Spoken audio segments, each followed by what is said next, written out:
por que que o Lula, que saiu consagrado do segundo mandato, 80% de popularidade, está numa situação em que a tendência de queda no primeiro ano de governo dele, né, bastante acentuada.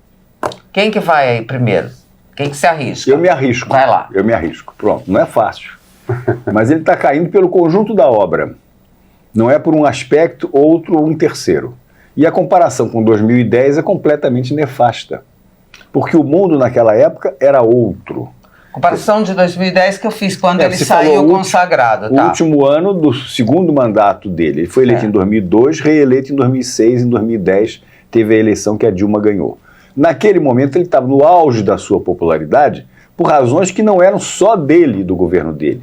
Era o conjunto da obra também. A situação internacional, a posição do Brasil no resto do mundo, as manifestações de política externa dele eram muito concentradas na questão, naquele projeto de fazer parte do Conselho de Segurança da ONU em caráter permanente.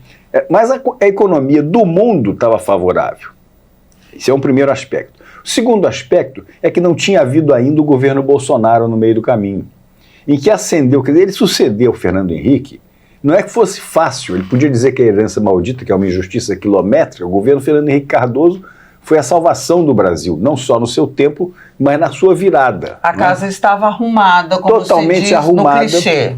Pronto. E ele então jogou pedra nisso, mas é uma questão que a gente pode até entender que era um discurso bobo para agradar eleitores, mas acontece que não havia no governo Fernando Henrique o acirramento da polarização que surgiu agora.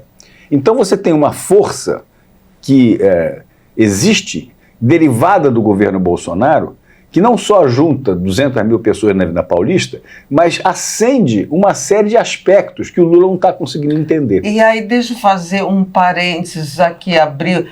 E o inimigo daquela época era um inimigo gentil, que era o PSDB. Claro, que não estava interessado. E hoje é um inimigo feroz. E que não sabe enfrentar. O PSDB não nasceu para isso, para denegrir os outros, para dizer que é tudo errado, dizer palavrões para os outros. Por isso que eu digo, é um inimigo gentil. Coisas que os bolsonaristas fazem, usando os ex-bolsonaristas e os atuais bolsonaristas fazem, usando instrumentos novos, particularmente as redes de comunicação e os TikToks e essa fake news e etc., que é uma ferramenta espetacular de destruição, mais do que de construção, e ele não entendeu que alguns aspectos ideológicos foram levantados. A ideologia não é só nós contra eles.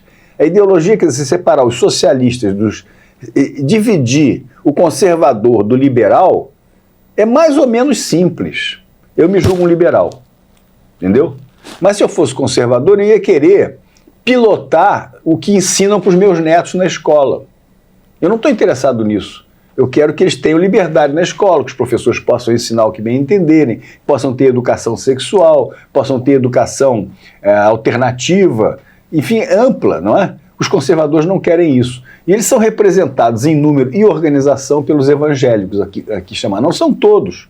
Mas então o governo erra quando quando decide resolver esse caso, isentando as igrejas de impostos, que é um projeto que tem lá. Só com dinheiro sem levar em conta o valor das pessoas e a visão de mundo, né? Não é assim que faz, está lá agradando 3 ou 4 líderes, o Samuel Malafaia, sei lá quem seja, mas não está agradando as massas que estão por trás disso e que são as camadas mais carentes da sociedade, não que sejam exatamente os mais pobres, são os mais carentes. Eu não estou falando de religiões presbiterianas e clássicas e luteranas, que são a minoria dentro do movimento evangélico, mas as periferias das cidades brasileiras estão invadidas por templos e igrejas.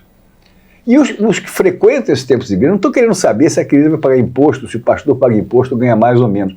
E quer saber o seguinte, o governo está fazendo o que por mim no sentido conservador? Quer dizer, quando o governo discursa uma dualidade nessa questão, não sabe qual é o seu posicionamento em relação ao aborto, por exemplo, gera insegurança e gera antipatia. Portanto, a perda da popularidade. Não quer entrar nisso, ou não quer entrar nessa pauta, ou não porque sabe. Se afasta, exatamente porque não sabe o que dizer, intui que vai desagradar.